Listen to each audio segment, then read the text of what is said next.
What happens when a royal walks into a studio convinced he can steer the conversation only to find the conversation steering him? It began like any other daytime interview.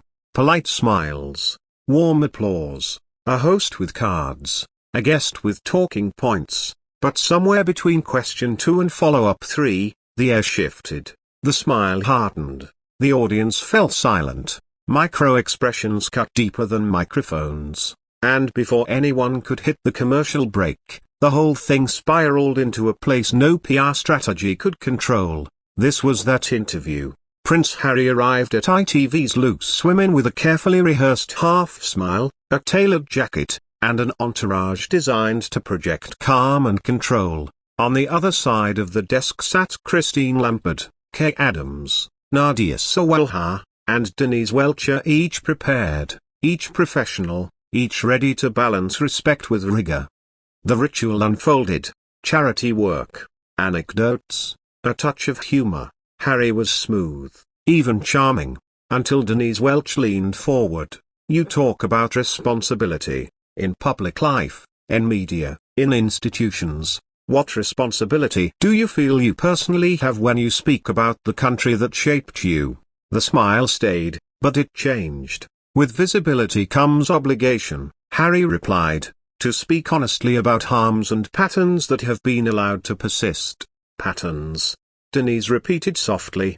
"Harms. Would you place programs like ours in those patterns? We are British media, after all." The tension grew. Kay pressed further. Nadia tried to soften the edges, but Denise was relentless, asking about truth versus spectacle, accountability versus attention, service versus branding.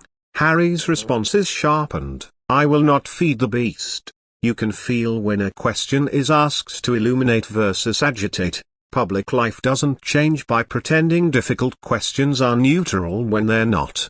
And then came the moment. Denise leaned in. "You chose to step back from royal duties, so why not step back from the titles too? Why keep the signifier if you don't want the system?" The audience froze. Harry's answer cut like glass.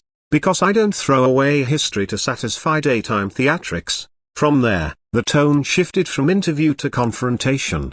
Denise's voice never rose, but her questions sliced. Was Harry using his surname as a shield? Was his truth simply branding dressed as authenticity? Finally, she said the words that detonated the studio: "You don't deserve this seat today, Harry. You're not here because of your work. You're here because of your surname. And if that's all you've got, maybe you don't belong here at all." The silence was suffocating. Then Harry stood, chair screeching against the floor. "I don't have to take this, Denise." Unflinching. "Then don't. There's the door." And with that, Prince Harry stormed off set, entourage scrambling behind him. The audience erupted, half shocked, half applauding. Denise turned back to camera, arms folded, her voice steady.